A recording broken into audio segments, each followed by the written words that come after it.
Taigi nebijokite jų, nes nieko nėra uždengta, kas nebus atidengta, ir nieko paslėpta, kas nepasidarys žinoma.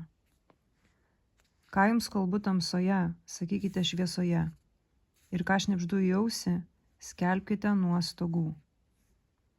Nebijokite tų, kurie žudo kūną, bet negali užmušti sielos. Verčiau bijokite to, kuris gali pražudyti ir sielą, ir kūną pragare. Argi ne 2 žvirbliai parduodami už skatiką, bet ne vienas iš jų nekrinta žemėn be jūsų tėvo žinios.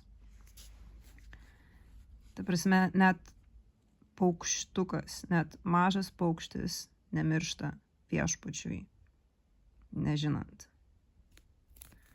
O jūsų net visi galvos plaukai suskaičiuoti. Tad nebijokite, jūs vertesni už daugybę žvirblių. Kas išpažins mane žmonių akivaizdoje, ir aš jį išpažinsiu savo dangiškojo tėvo akivaizdoje. O kas išsižadės manęs žmonių akivaizdoje, ir aš išsižadėsiu savo dangiškojo tėvo akivaizdoje.